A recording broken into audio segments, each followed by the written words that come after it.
Good morning and welcome to another great edition of Money Truth Moments with our very own Money Truth expert and whisper, Judy Copenbarger. How are you? Hi, Carlos. I am fantastic. Happy Tuesday to you. How are you doing?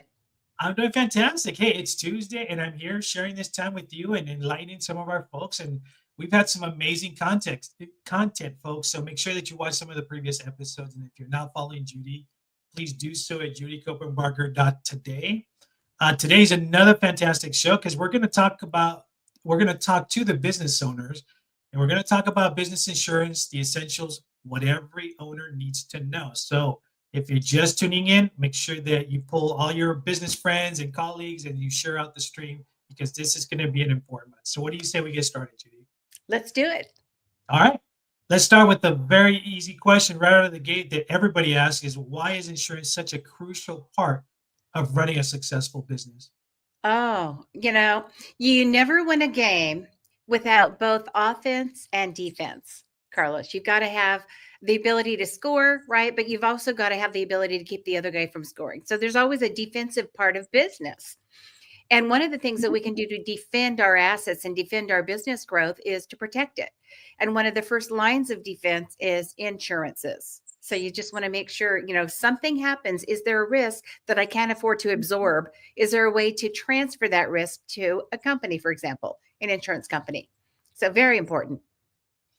So I think we also tend to forget that as we're starting out a new company or a new business and all that, these are key essentials that you need to look at, correct?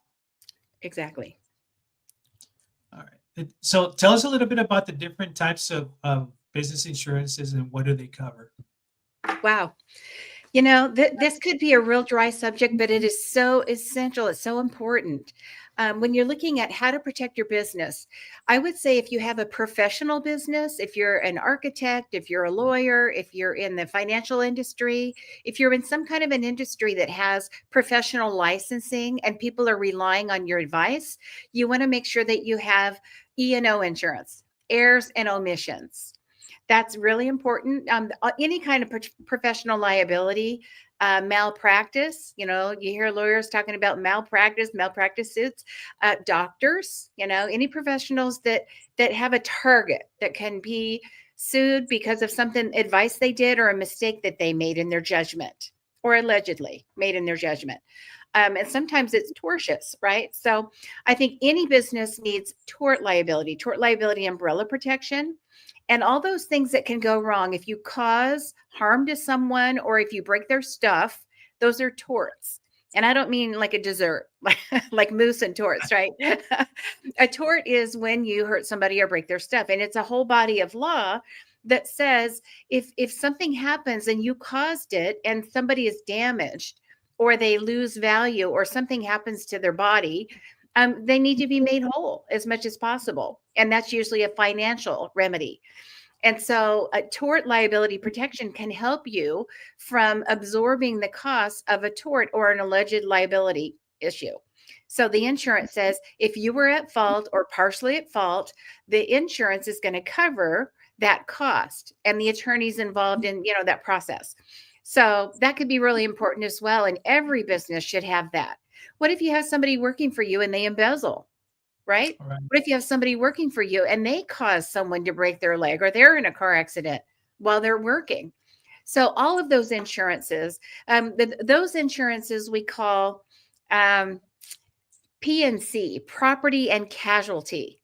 That's if you have an employee that crashes your truck, while they're at work on the job site, or if they hurt somebody or they, run over somebody on a bike, didn't see them. Things like that are covered with P&C insurance, property and casualty. But the tort part, the liability part, I think is more important than anything because here we are in California. We're very litigious and they are not small sums, when you get a judgment, if you hurt somebody or even their car, what are cars worth here? Right. So you don't want that to be the reason that your business goes under. Some liability, something you really could not avoid. It wasn't even your fault, but you're liable. You want to make sure that you have coverage for that. So, and in talking about this also, I think that some of the stuff that we look at business, it also can affect your own personal your own personal space. So there's a lot of, I think, overlap sometimes between your personal insurance, right, versus business. Why don't you talk a little bit about that? Because sometimes you may be overspending a lot, but you're covered in one way or maybe another. But and I'm sure we want to keep both separately, but sometimes they may overlap. And that's the thing about insurance. Most of the information and education that we get about insurance comes from someone in the insurance industry. And that means they're on the other side of a transaction, right? So if somebody's selling you insurance, do they want you to buy more or less? Right? They want you to buy more. It's obvious, right? It's not that they're bad people. It's just the system is a little bit, there's a conflict of interest built in. It's baked in the cake. So if somebody wants you to buy more insurance, the premiums will be higher, their commission is higher. So you always want to be aware of how the money moves in the insurance industry. With that being said, you should have some insurance. And sometimes there is an overlap, especially in small business. Yeah, and let's say you insure all of the vehicles at the office or through your company. You might drive one, but that's also the one that you use on the weekends to go to Costco, right? And take the kids to the park. So there might be coverage there that is overlapped. You do want to make sure you're not duplicating that. If you have tort liability with your business, and let's say you only need $1 million or 3 million or 5 million, and that would cover all of your business assets, any losses there, and your home and some of your assets. If that would cover it, then there's no reason to have another policy that does that, right? You just want to make sure you have the right kind, the right amount for the right reason. And that's the thing. When you have a good insurance agent, they can help you. You have the right kind of insurance, the right amount of that insurance, even if it's health and life insurance, right? Any kind of insurance, the right amount, and then for the right reason. Is it the right reason and the right kind?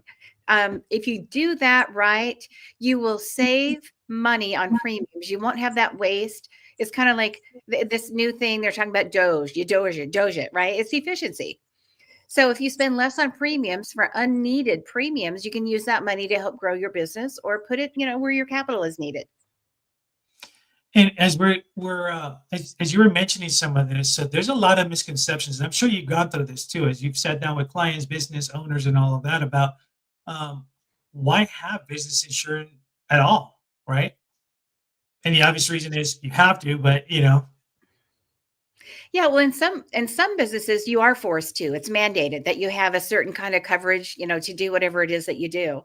But I would say more importantly than that is just to protect your family, to protect your assets, to protect the wealth that you're accumulating. And it's not a big deal when you're starting out. It's like, well, if I had a loss, it's like, what are they going to take? Blood from a right. turnip, right? But as you start to accumulate your wealth, you want to grow that. And if you think about the visual of a greenhouse, I really like the greenhouse idea when you're talking about protection. A greenhouse, you plant your garden and the garden grows and you have a greenhouse that protects it from the bugs and the weather. And I used to live in Colorado, the deer would come and get it, right? So the greenhouse protects the wealth that you're growing, the business that you're growing. And when you start out, you just need like a doghouse size greenhouse, right? You just have a little bit going on. But pretty soon, the garden starts to grow out the doors, grow out the windows. It finds its way to grow out, and now it's exposed. So you need a bigger greenhouse. Now you need a greenhouse the size of a 2-car garage. And then your garden grows a little bit more. Pretty soon, you need a greenhouse a little bit bigger. Hopefully, you'll get to the size of an airport hangar, right? An airplane hangar. So the idea is to grow that defensive side, that protection side, as well as the assets inside. You don't want to have extra exposure. At the same time, you don't need a hangar-sized greenhouse when you're just starting out a business. That's going to make you insurance poor. All the money goes to premiums when it could be going to grow your business. So you want to make sure that it's a moving, breathing collection of insurances, any protective contracts too, contracts, trust, all the protective things that we do to protect our assets.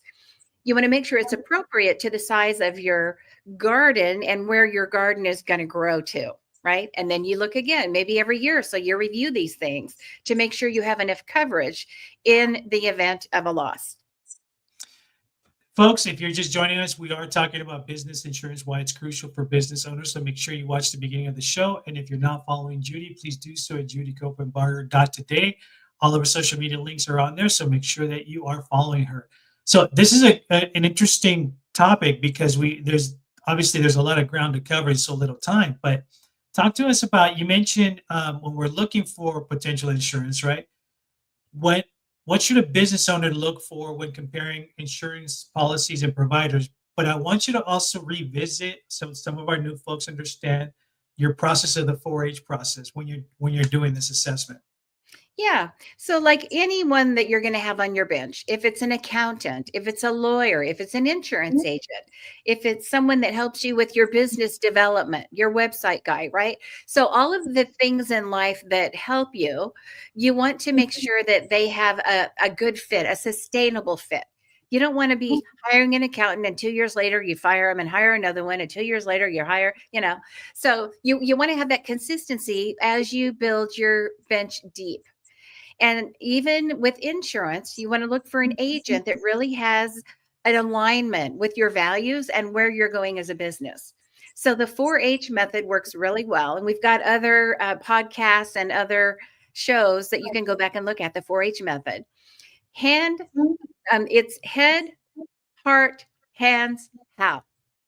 Head, heart, hands, how. So you want to look at their head knowledge. Does the insurance agent have the credentials that they need? Do they know what they're doing? Do they have a level of experience that is appropriate to really help you go deep with your insurance analytics? The heart, I think that's the most important of anyone on your financial team. Do they have a heart alignment? So are they looking out for your interests? Do they know where you're trying to go with your business? Do they understand your values with your family? Maybe it's a family legacy business. Maybe it's a business you're building only for legacy. Do they understand you and the why behind you building your business? That's huge. If that alignment is not there, at some point you're going to go, I need a new guy, right? Or gal. And hands, the hands is that production. So if you have companies all over the company, all over the country, and you need to have insurance in all those states, maybe you've got 20 states that you're operating in, and you have an insurance agent that just specializes in Idaho or specializes in Texas, and they really can't help you in other states, that might not be the best fit. You might need a more nationalized company. Same thing with accounting, same thing with lawyers, same thing with any of these investment guys, bankers. You want to have someone that's appropriate to the breadth and scope. That's the hands, right? And then the how is how they deliver that service. If you need someone on a Saturday, is there someone there to pick up the phone? Well, maybe on Tuesday, is there someone there that you can understand on the phone that might pick it up? You know what I mean, right? Sometimes it's frustrating if you can't get the customer service you need. If you're buying, a fleet of trucks, you're buying 10 trucks on Friday, by Monday they need to be insured. Can that get done in time and correctly? So you want to have those 4-H method kind of filters you go through when you're looking for the right person. And if it's not a fit, keep shopping. You want to build your bench deep with the right people that will sustainably help you build your business and wealth. So I love when we talk about practical stuff for our viewers. Also, touch a little bit about, there's always the good, there's always the bad, there's always the ugly of the experiences, right? And I know, I mean, just on that alone, I'm sure you can probably write about two different books with what you've experienced over the years helping people, right? So talk a little bit about some of your experiences from your clients, right? They've come to you related to insurance or their business, or you just talked about the 4-H method for them not knowing how to really approach somebody or look for somebody in that to be part of their team. Give us some examples of some of that. Boy, there's so many. I'm thinking about a client out in Oklahoma with a business, and they had an employee have an accident. He was severely injured. He hurt a couple of other people minorly, but between the trucks, the damage, and all of that, there was a couple $1 million of damage, and they had to pretty much pay off this employee. Of course, he sued the company too, which meant the insurance popped. They had adequate coverage, but it was in the millions. And what would have happened right then, it was right pre-COVID, what would have happened right then with all of the revenues being down in the company, when they would have had to pay out this huge settlement over a couple of years, would have taken the whole company down. And instead, the insurance covered it. They were adequately covered. The insurance covered everything. They were able to pay off the attorneys, pay off the settlement, and they wanted to. They were grateful to have the money to help this employee and his family. So that was kind of, you talk about good, bad, and ugly. That was a good ending. A bad ending. It wasn't necessarily specifically about insurance, but it was advice that was not heeded.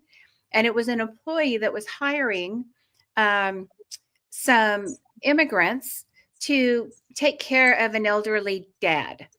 He was in his 90s, and so for several years they brought in these people, and they met them through an agency, and everything was above board. And then they're like, we could pay you a lot less. And they'd say, yeah, you could pay us a lot less if we don't go through the agency. Just pay us under the table.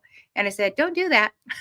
Don't do that. It's very, very, very, very costly if you get caught, but it's not the right thing to do. You're not Right. making payroll taxes.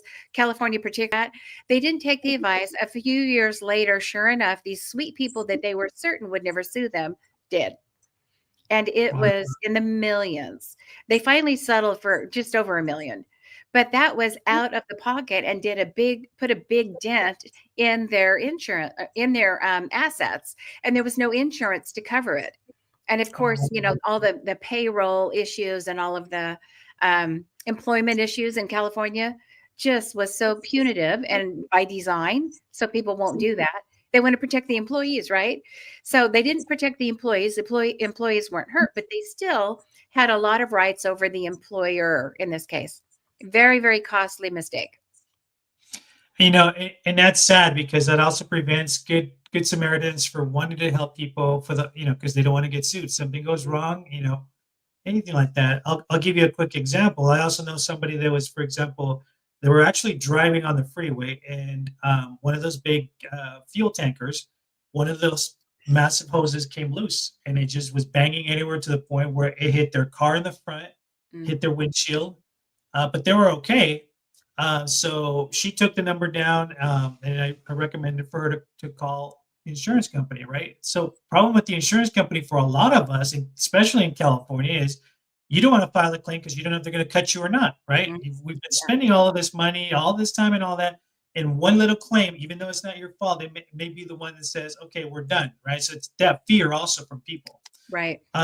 Long story short, she said that no real help, from her insurance person, but she suggested that maybe call the company. And so this person called the company, talked to the general manager, and she said, hey, one of your trucks, number whatever was on here, did this to my car. I just want some resolution for it. And he says, are you hurt? No. She goes, I just want my car fixed. Simple as that. She goes, so do you want to sign? Like, the guy was really shocked that this person wasn't going to sue them because they see a fuel truck and it's millions, you know what I mean, that they're going to sue for. Right. And what was shocking for him was that, no, I don't want anything. I said, I'm fine. I'm not hurt. I don't want to sue for this and that. I just want my car fixed and we're good to go. We're good. Like, it totally blew his mind that there's people out there that, they're not milking the system. And I think what folks don't understand is these fraudulent claims that people do affects all of us, right? Yeah. Because everything just keeps going up and up and up. And I think that's the part that I think that's frustrating for a lot of folks. It's like, okay, we have all of this coverage, but we can lose it at any time, or it goes up because this individual or individuals did X, Y, and Z. I know I kind of went on a rant a little bit with that, but it's the importance of, like you said, who do we talk to? Who do we trust? When we're putting folks on the bench for our team. Exactly. Yeah, you want to have the right people in the right seats, on the right spot. So, absolutely. All right, folks, we are at the tail end. Can you believe it, of the show? And you know what that means.